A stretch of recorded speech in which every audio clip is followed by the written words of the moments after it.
नमस्कार विद्यार्थी मित्रांनो, माझं नाव सुहास भिसे. स्वागत आहे तुमचं सर्वांचं परत करंट अफेअर्स मराठी या आपल्या मायबोली भाषेतील एज्युकेशनल यूट्यूब चॅनलमध्ये. विद्यार्थी मित्रांनो, आज आहे 20 जुलै 2026. आजच्या दिवसाचे जेवढेही चालू घडामोडीचे महत्त्वाचे टॉप प्रश्न बनत असतील ते सर्व प्रश्न आपण या व्हिडिओच्या माध्यमातून पाहणार आहोत. तरी सर्वप्रथम आपण जर नवीन असाल, पहिल्यांदा या चॅनलवरील व्हिडिओ पाहत असाल तर चॅनलला या ठिकाणी अवश्य सबस्क्राईब सुद्धा करून घेऊ शकता. ठीक आहे, चला तर मग आपण आजच्या व्हिडिओला सुरुवात करूया. त्या अगोदर कालच्या व्हिडिओमध्ये जो काही शेवटचा प्रश्न विचारला होता त्या प्रश्नाचं उत्तर जाणून घेऊया. काय होता प्रश्न? खालीलपैकी कोणत्या राज्य सरकारने 16 ऑगस्ट हा आयुष्यमान दिवस म्हणून पाळला जाईल अशा प्रकारची घोषणा केलेली आहे? तर बऱ्याच विद्यार्थी मित्रांनी अगदी योग्य उत्तर टाईप करून सांगितलं आहे. पर्याय क्रमांक बी, पश्चिम बंगाल हे या प्रश्नाचं योग्य उत्तर असणार आहे. तर वेस्ट बंगालने काय केलेलं आहे तर 16 ऑगस्टला या ठिकाणी त्या राज्याच्या अंतर्गत दरवर्षी आयुष्यमान दिवस म्हणून साजरा करण्याची या ठिकाणी घोषणा केलेली आहे. क्लिअर? आता पाहूया विद्यार्थी मित्रांनो, प्रश्न क्रमांक पहिला. टोटल संपूर्ण व्हिडिओमध्ये 12 प्रश्न असतील. सुरुवातीपासून शेवटपर्यंत व्हिडिओ प्रामाणिकपणे पाहण्याचा प्रयत्न करा. एक एक प्रश्न महत्त्वाचा आहे. तुम्ही कोणत्याही परीक्षेची तयारी करा. प्रश्न क्रमांक पहिला काय आहे? महाराष्ट्राच्या भौगोलिक मानांकनाच्या यादीमध्ये म्हणजेच जीआय टॅग सर्टिफिकेशनच्या यादीमध्ये खालीलपैकी कोणाचा या ठिकाणी समावेश झालेला आहे?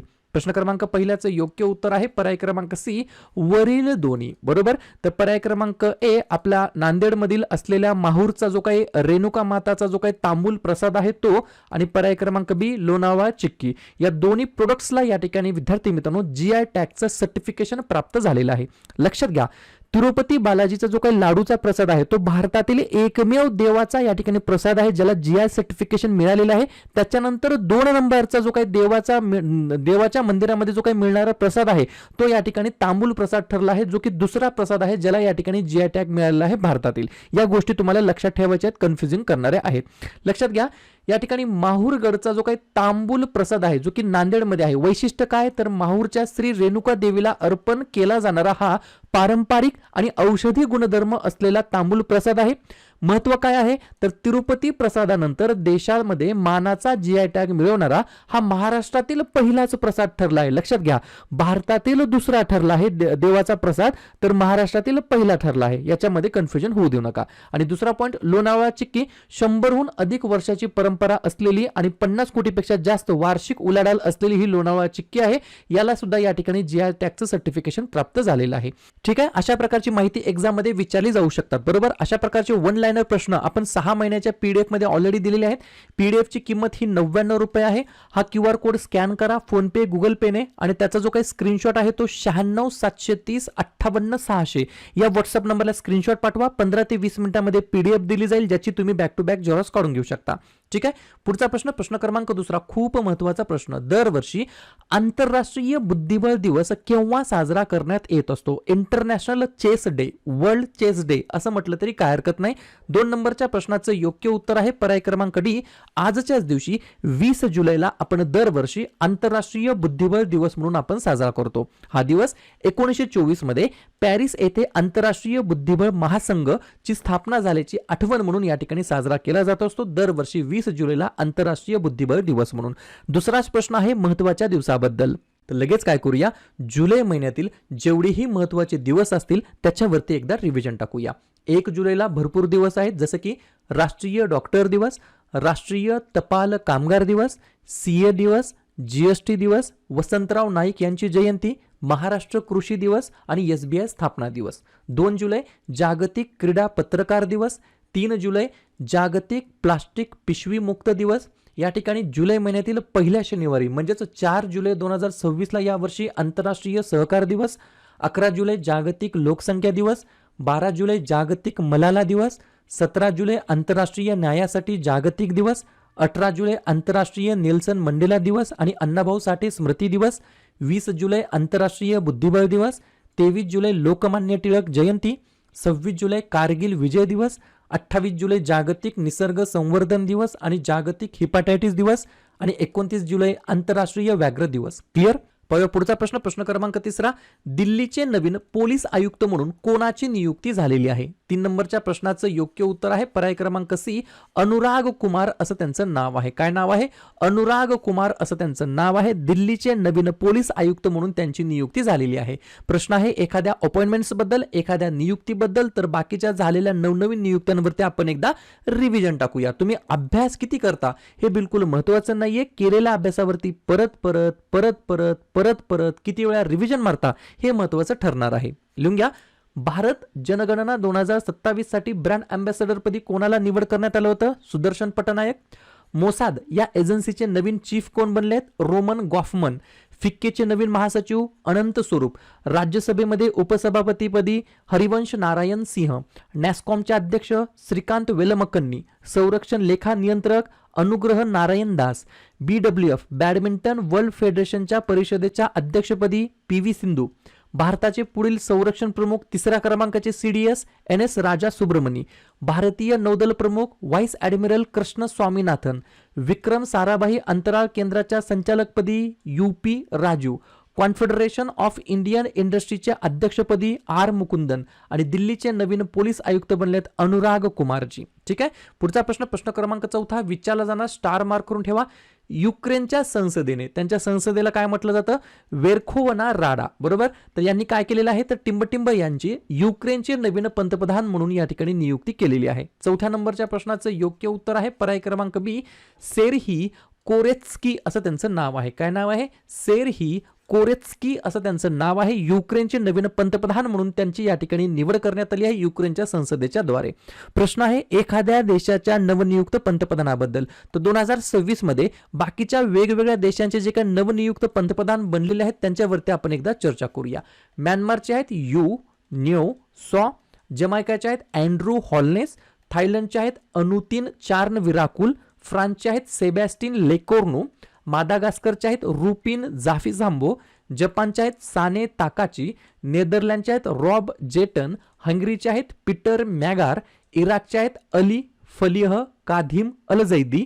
स्लोवेनियाचे आहेत जानेज जानसा. आणि युक्रेनचे आहेत सेरही कोरेत्स्की. क्लिअर. पाहूया पुढचा प्रश्न. त्या अगोदर युक्रेनचे पंतप्रधान बनले तर युक्रेन बद्दल थोडीशी माहिती लिहून घ्या. कोणत्या कॉन्टिनेंटमध्ये हा देश येतो?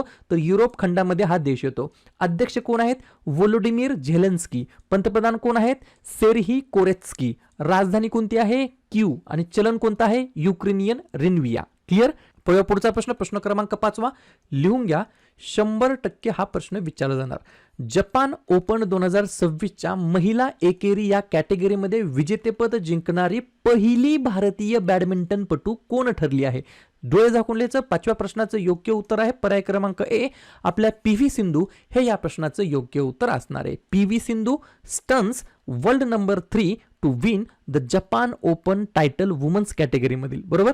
आज काय करूया, आपले हे जे काही चॅम्पियन ठरलेत PV सिंधू यांच्याबद्दल काही पॉईंट्स आहेत ते लिहून घ्या. एक्झाम मध्ये विचारले जाणार. पूर्ण नाव आहे यांचं पुसरला व्यंकट सिंधू म्हणजेच PV सिंधू. कोणत्या खेळाशी संबंधित आहेत? तर बॅडमिंटन खेळाशी संबंधित आहेत. यांनी वेगवेगळ्या स्पर्धेमध्ये आतापर्यंत गोल्ड मेडल जिंकलेलं आहे. जसं की 2019 ची जागतिक स्पर्धा म्हणजेच वर्ल्ड चॅम्पियनशिप, 2022 चे राष्ट्रकुल खेळ म्हणजेच कॉमनवेल्थ गेम्स, 2011च्या राष्ट्रकुल युवा खेळमध्ये म्हणजेच कॉमनवेल्थ युथ गेम्समध्ये, 2012च्या आशियाई ज्युनियर चॅम्पियनशिपमध्ये आणि BWF म्हणजेच या ठिकाणी बॅडमिंटन वर्ल्ड फेडरेशनच्या वर्ल्ड टूरमध्ये 6 विजेतेपद जिंकलेले आहेत आणि 7 उपविजेतेपद जिंकलेलं आहे. 6 विजेतेपद मध्ये लेटेस्ट आहे जपान ओपन 2026 महिला एकेरीमध्ये सुवर्ण पदक जिंकलेलं आहे. यांना वेगवेगळ्या पुरस्काराने देखील सन्मानित करण्यात आलं आहे. जसं की 2013 मध्ये अर्जुन पुरस्कार, 2015 मध्ये पद्मश्री पुरस्कार, 2016 मध्ये मेजर ध्यानचंद खेलरत्न पुरस्कार आणि 2020 मध्ये पद्मभूषण पुरस्कार. ही सगळी माहिती महत्त्वाची आहे PV सिंधू यांच्याबद्दल परीक्षेला अनुसरून. पुढचा प्रश्न, प्रश्न क्रमांक 6. पंतप्रधान नरेंद्र मोदी यांनी कोणत्या केंद्रशासित प्रदेशातील PGI-MER येथे 300 खाटांच्या प्रगत माता व बाल संगोपन केंद्राचे उद्घाटन केलेलं आहे? 6व्या नंबरच्या प्रश्नाचं योग्य उत्तर आहे पर्याय क्रमांक डी, चंदीगड या ठिकाणी. विद्यार्थी मित्रांनो, या ठिकाणी एक शब्द आहे PGI-MER. फुल फॉर्म काय? Post graduate institute of medical education and research. मराठीमध्ये म्हणता येईल पदव्युत्तर वैद्यकीय शिक्षण आणि संशोधन संस्था. या ठिकाणी 300 कॉटच्या प्रगत माता व बाल संगोपन केंद्राचे या ठिकाणी उद्घाटन केलेलं आहे. पुढचा प्रश्न, सर्वोच्च न्यायालयाने नुकतीच मंजुरी दिलेली भारतातील पहिली नाईट सफारी कोणत्या राज्यामध्ये विकसित केली जाणार आहे? 7व्या नंबरच्या प्रश्नाचं योग्य उत्तर आहे पर्याय क्रमांक सी, यूपी. उत्तर प्रदेश हे या प्रश्नाचं योग्य उत्तर असणार आहे. उत्तर प्रदेशमध्ये पर्टिक्युलरली कोणत्या ठिकाणी? तर भारतातील पहिली इंडियाज फर्स्ट नाईट सफारी उत्तर प्रदेशातील लखनौ या ठिकाणी विकसित केली जाणार आहे. सर्वोच्च न्यायालयाने 1510 कोटी रुपयांच्या कुकरेल नाईट सफारी आणि डे झू प्रकल्पाला मंजुरी दिली आहे, जो पर्यावरणीय दृष्ट्या संवेदनशील कुकरेल राखीव वनक्षेत्रातील 855 एकर क्षेत्र या ठिकाणी व्यापेल आहे. बरोबर, म्हणजेच व्यापेल. पर्याय क्रमांक सी, उत्तर प्रदेश हे या प्रश्नाचं योग्य उत्तर असणार. या राज्याची स्थापना 24 जानेवारी 1950 ला झाली. मुख्यमंत्री आहेत आदित्यनाथ योगी, राज्यपाल आहेत आनंदीबेन पटेल, राजधानी आहे लखनौ. 2 महत्वाचे राष्ट्रीय उद्यान दुधवा आणि पिलीभीत आणि एकच महत्वाचं धरण रिहंद नावाचं. पुढचा प्रश्न, प्रश्न क्रमांक 8वा, रॉयल एअर फोर्सचा सहयोगी लढाऊ विमान कार्यक्रम स्टॉर्म फायटर कोणत्या देशाने सुरू केलेला आहे? 8व्या नंबरच्या प्रश्नाचं योग्य उत्तर आहे पर्याय क्रमांक बी, यूके हे या प्रश्नाचं योग्य उत्तर असणार आहे. UK, United kingdom. 2 पॉइंट्स लिहून घ्या. RAF म्हणजेच रॉयल एअर फोर्सचा स्टॉर्म फायटर हा सहयोगी लढाऊ विमान कार्यक्रम यूके या देशाने सुरू केला आहे. हे ड्रोन विमान शत्रूचे रडार जाम करणे, इलेक्ट्रॉनिक हल्ले करणे आणि गरज पडल्यास मानवयुक्त विमानासाठी डिकॉय म्हणून काम करणे एवढी याच्यामध्ये कॅपेबिलिटी आहे, कॅपॅसिटी आहे. तर पर्याय क्रमांक बी, यूकेने काय केलेलं आहे? रॉयल एअर फोर्सचा सहयोगी लढाऊ विमान प्रोग्राम कार्यक्रम ज्याचं नाव आहे स्टॉर्म फायटर हा या ठिकाणी सुरू केलेला आहे.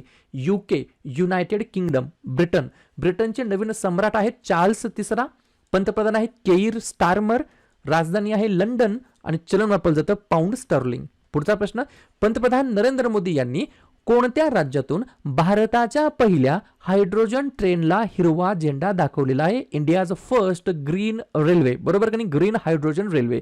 9व्या प्रश्नाचं योग्य उत्तर आहे पर्याय क्रमांक ए, हरियाणा हे या प्रश्नाचं योग्य उत्तर असणार आहे. ही एक पर्यावरणपूरक नमो ग्रीन रेल असणार आहे जी की जिंद आणि सोनीपत दरम्यान धावते. हायड्रोजन फ्यूल सेल तंत्रज्ञानावर आधारित असलेली ही ट्रेन 0 कार्बन उत्सर्जन करते.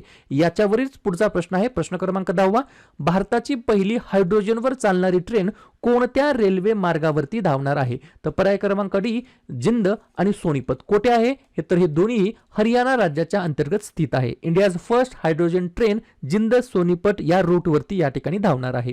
ही जो काही रूट आहे तो जवळपास 89 किलोमीटर लांबीचा हा या ठिकाणी जिंद सोनीपत जो काही मार्ग आहे या मार्गावरती या ठिकाणी भारताची पहिली हायड्रोजनवर चालणारी ट्रेन या ठिकाणी धावणार आहे. पुढचा प्रश्न, कोणत्या केंद्रशासित प्रदेशाची ऐतिहासिक भैरव यात्रा भारताच्या राष्ट्रीय अमूर्त सांस्कृतिक वारशाच्या यादीमध्ये अधिकृतपणे समाविष्ट करण्यात आलेली आहे? लक्षात घ्या, 11व्या नंबरच्या प्रश्नाचं योग्य उत्तर आहे पर्याय क्रमांक सी, जम्मू आणि काश्मीर या केंद्रशासित प्रदेशाच्या अंतर्गत भैरव यात्रा नावाची एक या ठिकाणी यात्रा होत असते. ऐतिहासिक भैरव यात्रा ही भारताच्या नॅशनल हेरिटेज रिकग्निशन म्हणजेच काय राष्ट्रीय अमूर्त सांस्कृतिक वारसाच्या यादीमध्ये अधिकृतपणे ऑफिशियली या ठिकाणी ऍड करण्यात आली आहे. त्याच्यामुळे प्रश्न विचारला जाऊ शकतो. शेवटचा प्रश्न, तमिळनाडू सरकारने कोणत्या एकात्मिक डिजिटल आरोग्य सेवा प्लॅटफॉर्म सुरू केलेला आहे? 12व्या नंबरच्या प्रश्नाचं योग्य उत्तर आहे पर्याय क्रमांक बी, नलम TN असं या ठिकाणी या एकात्मिक डिजिटल आरोग्य सेवा प्लॅटफॉर्मचं नाव आहे. पॉइंट लिहून घ्या 2, रुग्ण, रुग्णालये आणि सार्वजनिक संस्थांसाठी विविध आरोग्य संबंधित सेवा एकाच व्यासपीठावर आणण्यासाठी हे तयार करण्यात आलं आहे. या पोर्टलमध्ये व्यक्ती आणि संस्थांकडून सरकारी रुग्णालयांना थेट योगदान देण्यासाठी एक देखरेखयुक्त प्रणाली या ठिकाणी समाविष्ट आहे. या अंतर्गत नलम TN असं या ठिकाणी या डिजिटल आरोग्य सेवा प्लॅटफॉर्मचं नाव आहे. क्लिअर? तर अशा प्रकारे विद्यार्थी मित्रांनो हे होतात 12 प्रश्न. उपक्रम कंटेंट हा जो काही प्रयत्न आपण सुरू केला आहे मराठी भाषेमध्ये कसा वाटतो अवश्य कमेंट करत चला. आणि तुमच्यासाठीचा आजचा खास प्रश्न, दरडोई उत्पन्नामध्ये कोणते भारतीय राज्य अव्वल स्थानी आलेलं आहे? पहिल्या क्रमांकावरती आलेलं आहे. गुजरात, महाराष्ट्र, सिक्कीम की मेघालय? तर ज्या पण विद्यार्थ्यांनी या प्रश्नाचं योग्य उत्तर येत असेल त्या प्रश्नाचं उत्तर तुम्ही कमेंट बॉक्समध्ये टाईप करण्याचा प्रयत्न करा. प्रश्नाचं उत्तर चुकू द्या, बरोबर येऊ द्या, काहीच हरकत नाही. ट्राय करणं, प्रयत्न करणं सर्वात जास्त महत्त्वाचं आहे. आणि दुसऱ्या दिवशी येऊन आपण दिलेल्या प्रश्नाचं उत्तर हे बरोबर आले की चुकलं हे दुसऱ्या दिवशी येऊन नेहमी चेक करणं, अभ्यासामध्ये कन्सिस्टन्सी मेंटेन ठेवणं हे सगळ्यात जास्त महत्त्वाचं ठरणार आहे.